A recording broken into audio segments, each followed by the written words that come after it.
رکھی ہے۔ ابو بکر صدیق کون ہے؟ ہجرت کی رات کون تھا ساتھ؟ بولیں، سارے بولیں، جنہیں پتا وہ بولیں۔ ہجرت کی رات حضور کے ساتھ سفر میں کون تھا؟ حضرت ابو بکر۔ سارے بولیں ابو بکر۔ اور یار اپنے بچوں کو محفلوں میں لایا کرو تاکہ تمہارے بعد وہ گونگے بن کے نہ بیٹھے۔ جی ہاں، حضرت محدث دہلوی کہتے ہیں اپنے بچوں کو مصطفیٰ کا عشق سکھاؤ۔ کہا حضور کیسے سکھانا؟ تو آپ نے فرمایا اپنے بچوں کو مصطفیٰ کی نعتیں سنایا کرو، نبی کی تعریف سنایا کرو، اس سے مصطفیٰ کا عشق بڑھتا ہے۔ تو اپنے بچوں کو جلسوں میں لایا کرو۔ کچھ بچے دیکھ رہا ہوں میری آنکھوں کے سامنے، وہ یار 12:30 بج گئے، 1:30 بج گیا، 1:30 بج گیا ہے، خدا کی قسم ابھی تک یہ بچے ایسے جاگ رہے ہیں جیسے عشاء کا وقت ہے۔ یقیناً یہ ماں باپ کی اچھی پرورش کا نتیجہ ہے۔ اللہ ان کے ماں باپ کو سلامت رکھے جنہوں نے اپنے بچوں کو یہ تعلیم دی ہے، بیٹے گھر کسی کا بھی ہو، گلی بھی کسی کی ہو، اگر باتیں نبی کی ہوں تو پھر سونا نہیں ہے، ساری رات نبی نبی کرنا ہے۔ کیا بات ہے، کیا بات ہے۔ ہاں، اگر جلسے میں آواز بیٹھ جائے نا کسی کی تو صبح کو جا کے ماں کے قدم چوم لینا اور کہنا ماں تیرے دودھ کا صدقہ تھا، اثر تھا تیرے دودھ کا۔ دنیا الیکشن میں آواز کی قربانی دیتی ہے، میں نے محمد کے نام پہ آواز قربان کر دی ہے۔ اللہ سلامت رکھے۔ اب ذرا ایک بات اور سن لو، ہجرت کے سفر میں نبی کے ساتھ کون ہے؟ بولو بولو یار، لگنا چاہیے سن رہے ہو۔ کون؟ حضرت ابو بکر صدیق غار کے دروازے پہ پہنچے، حضور کو کھڑا کیا دروازے پہ۔ بہت توجہ سے سننا یہ بات، بہت توجہ سے۔ حضور کو غار کے دروازے پہ کھڑا کیا، کہتے حضور ٹھہریں۔ میرے حضور ٹھہر گئے۔ اندر کون گیا پہلے؟ حضرت ابو بکر صدیق۔ مجھے نہیں بولیں گے آپ مولانا لوگوں، ایک درس گاہ ان کے لیے بھی لگائے، بچوں کو ہی پڑھاؤ گے، پھر انہیں کون پڑھائے گا؟ اتنا بڑا نام یاد نہیں ہے جو بچوں کو یاد ہوتا اچھے علاقوں میں۔ ذرا توجہ کریں، آج یاد ہو جانا چاہیے۔ دیکھو بھائی، آپ میرے ہو، میں آپ کا ہوں۔ میں کہاں گیا بھائی مدرسہ ہے ممتاز، اس نے کہا حضرت جی آپ ہمارے ہو، ہم آپ کے۔ میں نے کہا ٹھیک ہے بیٹے آئیں گے۔ تو ہم اپنوں کے بیچ میں، اور کوئی سنے گا یار مفتی عماد کے علاقے کے لوگ حضرت ابو بکر کا صدیق کا نام ہی نہیں لے پا رہے، تو بھئی ہماری تو بالکل ہی ناک کٹ جائے گی۔ ہاں جی، اگر اتنا بھی ادب مت کرو کہ صاحب لیں گے ہی نہیں، ادب کرو، لیکن جب پوچھا جائے تو بتا دو، یاد کر لو۔ اندر کون گیا؟ اللہ سلامت رکھے، جیو نسل آباد ہوں جو بولے ہوں۔ ہاں، حضرت ابو بکر صدیق اندر گئے، اپنا صافہ پھاڑا، صفائی کی، اور صافے کے ٹکڑے کر کے سوراخ بندی، پوری غار چیک کر لی، پوری غار چیک کر لی۔ جب صاف ہو گئی پھر کہتے حضور تشریف لائیے۔ حضور اندر آئے، حضور نے فرمایا ابو بکر بہت تھکے ہیں، جی چاہتا ہے کچھ آرام کرنا۔ حضرت ابو بکر صدیق بیٹھ گئے، کہا حضور گود حاضر ہے، نصیب دیکھو، گود حاضر ہے۔ حضرت ابو بکر صدیق کی گود میں مصطفیٰ کا سر۔ ایک بات بتائیے، غار میں چھپنے کی وجہ کیا؟ اگر آپ کا وہ ڈر تھا تو پھر جب دروازے پہ 40 کافر کھڑے تھے، حضور نکل آئے تب ڈر نہیں تھا، پھر غار میں کیوں لیٹے؟ ڈر تھا؟ نہیں تھا ڈر۔ وجہ کیا تھی؟ جوانوں سنو، ایک دن میرے نبی کے بارگاہ میں حضرت ابو بکر صدیق نے اپنی خواہشیں ظاہر کی تھی، 3 خواہشیں بتائی تھی۔ کہا تھا مال میرا ہو، اشارہ مصطفیٰ کا ہو، کیا بات ہے، بیٹی میری ہو، نکاح میں مصطفیٰ کے ہو، تیسری خواہش تھی نظریں ابو بکر کی ہوں، چہرہ مصطفیٰ کا ہو۔ کیا بات ہے، کیا بات ہے، جواب النظر الی وجہ رسول اللہ، کیا بات ہے۔ میری خواہش ہے کہ میری آنکھیں صرف مصطفیٰ کو دیکھتی رہیں، کبھی زندگی میں یہ موقع تو نہ مل سکا۔ ہجرت کا جب وقت آیا، مصطفیٰ نے غار کو مسکن بنایا، ابو بکر کی گود کو تکیہ بنایا، سر رکھا، سو گئے، ابو بکر جاگتے رہے۔ وجہ یہ تھی مصطفیٰ چاہتے تھے ابو بکر تجھے دیدار کرنا تھا، کر لے، آج محبوب کی آنکھیں بند رہیں گی، ابو بکر کی آنکھیں کھلی رہیں گی۔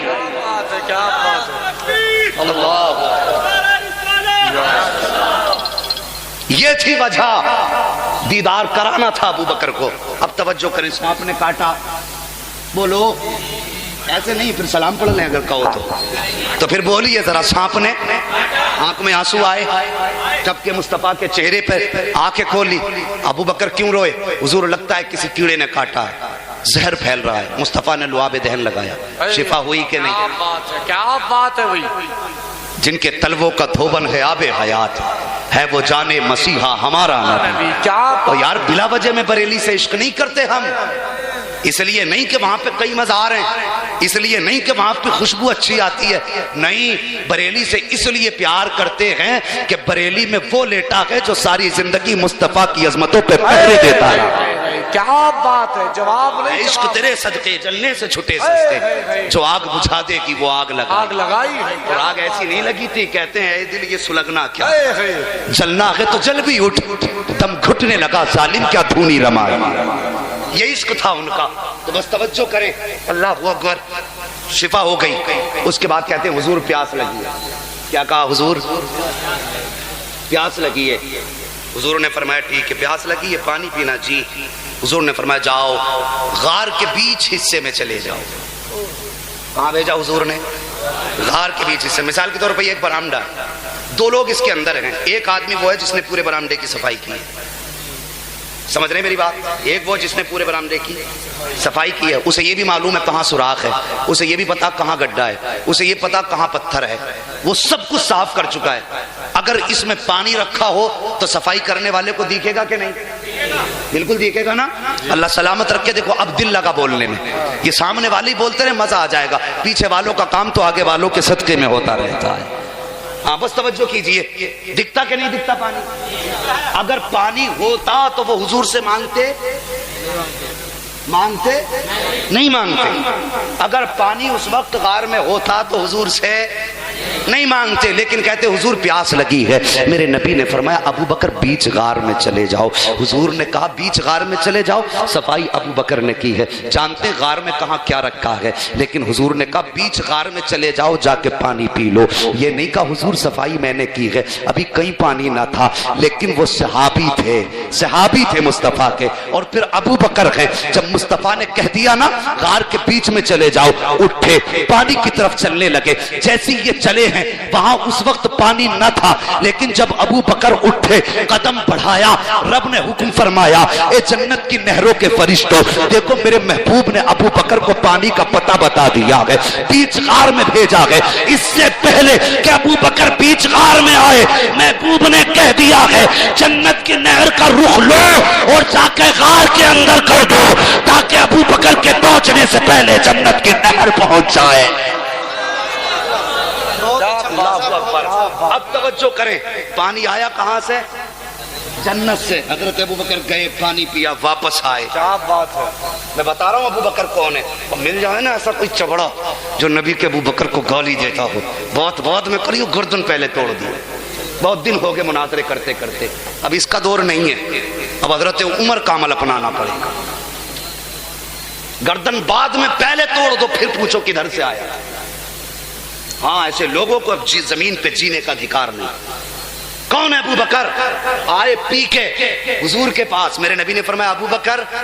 جی یا رسول اللہ. پانی پی لیا؟ کہتے ہیں جی حضور.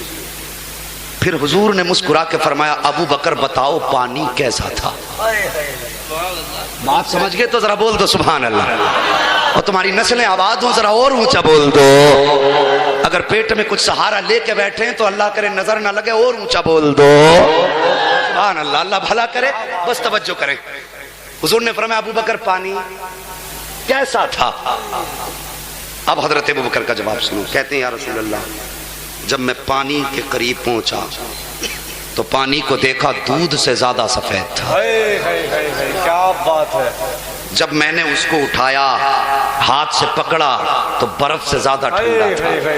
کیا بات. تیسری بات فرماتے ہیں جب میں نے منہ سے لگایا ابھی ناک کے قریب تھا حضور مشک سے زیادہ بہتر خوشبو آ رہی تھی. چوتھا وصف بتاتے کہتے حضور جب پیا تو شہد سے زیادہ میٹھا. کتنے وصف بتا دیے؟ دودھ سے زیادہ، بولو دودھ سے زیادہ، شہد سے زیادہ، برف سے زیادہ، مشک سے زیادہ خوشبودار. یہی پانی ایک ذات کے پاس اور آیا تھا. کیا بات ہے. وہ ذات میرے نبی کی پیاری امی سیدہ آمینہ کی ذات. کیا بات ہے. اللہ رحمت نازل کرے نبی کی والدہ کی قبر انور پر. حضور کی ولادت کے وقت جو پانی ان کو پیش کیا گیا، ان سے پوچھا آمنہ پانی کیسا تھا؟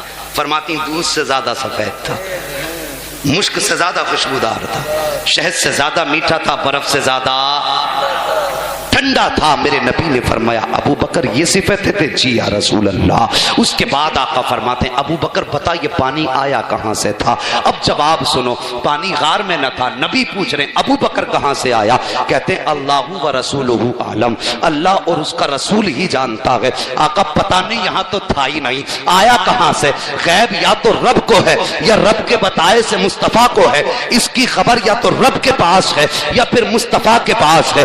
میرے نبی فرماتے ہیں ابو بکر یہ پانی جنت سے لایا گیا تھا، ابو بکر تیرے لیے آیا تھا۔ اتنا سنا چیخ نکلی ابو بکر کی، رونے لگے۔ آقا فرماتے ابو بکر کیوں رو رہے ہو؟ کہتے حضور ابو قحافہ کا بیٹا کیا اتنا نصیب والا ہو گیا کہ اس کے لیے جنت سے پانی آ جائے، آپ کے قدموں سے جڑ کے اس کی اتنی عزت ہو گئی کہ جنت سے پانی آئے۔ آقا فرماتے ہیں ابو بکر یہ عزت کا کمال نہیں ہے، یہ تکمیل عزت نہیں ہے، سب کچھ یہ نہیں ہے، بلکہ تیری عزت رب کی بارگاہ میں اتنی ہے، میرے رب کا فیصلہ ہے ابو بکر۔ کون بتا رہا ہے؟ گنبد خضرا والا بتا رہا ہے، کون بتا رہا ہے؟ حسنین کا نانا بتا رہا ہے، کون بتا رہا ہے؟ زہرا کا بابا بتا رہا ہے۔ آقا فرماتے ہیں ابو بکر تیری عزت رب کی بارگاہ میں اتنی ہے، اس کا فیصلہ ہے۔ ابو بکر اگر کسی کے نام اعمال میں 70,000 نبیوں کے نیکیوں کی برابر نیکیاں ہو لیکن اس کے سینے میں تیرا بغض ہو، رب فرماتا ہے میں اس کو جنت میں داخل نہیں کر سکتا۔ اور سن، گناہ لے کے آئے تیرا پیار لے کے آئے گا جنت میں داخلہ فرما دو۔ نعرہ تکبیر، نعرہ رسالت، مسلک اعلی حضرت علماء اہل سنت، نعرہ تکبیر، نعرہ رسالت۔ حضور نے فرما دیا ابو بکر کا عشق جنت میں جانے کا سرٹیفکیٹ ہے۔ اب یہ کتے بانٹیں گے جنت کا سرٹیفکیٹ، جن کے نہ اپنے حسب کا پتہ نہ نسب کا پتہ، یہ بتائیں گے نبی کا ابو بکر کون ہے؟ میرے نبی نے جب فرمایا تھا نا جنت کا ٹکٹ علی بانٹیں گے، تو حضرت علی نے کہا تھا مبارک ہو ابو بکر۔ میں نے حضور کو فرماتے سنا ہے کہ تم جنت کے ٹکٹ بانٹو گے۔ پھر ابو بکر نے جب اتنا کہا، میرے نبی کے در پہ پلنے والے مصطفیٰ کے چوتھے لاڈلے غلام حضرت علی مسکرا کے کہنے لگے ابو بکر پھر تو تمہیں بھی مبارک ہو۔ حضرت ابو بکر کہنے لگے علی مجھے کس بات کی مبارکباد؟ کہا جب حضور نے یہ فرمایا ہے کہ جنت کے ٹکٹ علی بانٹیں گے تو حضور نے بھی تو یہ بھی تو کہا ہے کہ ٹکٹ اسی کو دینا ہے جس کے دل میں ابو بکر کا پیار ہو۔ اللہ اکبر۔ یہ ان کے رشتے ہیں اور یہ خاندان کی ناجائز اولاد آج کے دور میں مصطفیٰ کے خلفاء میں نفرتیں پیدا کرا رہے ہیں۔ اللہ تعالی ہمیں مصطفیٰ کے جانثاروں سے پیار کی توفیق۔ آمین۔ یہ سبق زندہ رہوں تو نصیحت، مر جاؤں تو وصیت سمجھ لینا۔ جب تک جیو ایک ہاتھ میں نبی کی اولاد کا دامن پکڑ کے رکھنا، دوسرے ہاتھ میں مصطفیٰ کے صحابہ کا دامن پکڑ کے رکھنا۔ ہم مصطفیٰ کی آل سے بھی پیار کرتے ہیں اور مصطفیٰ کے صحابہ سے بھی پیار کرتے ہیں۔ سمجھ گئے میری بات؟ فرمایا گیا ان اللہ مع الصابرین۔ تاریخ کربلا بڑی دردناک تاریخ ہے۔ اللہ تعالی ہم سب کو کربلا والوں کا صدقہ عطا فرمائے اور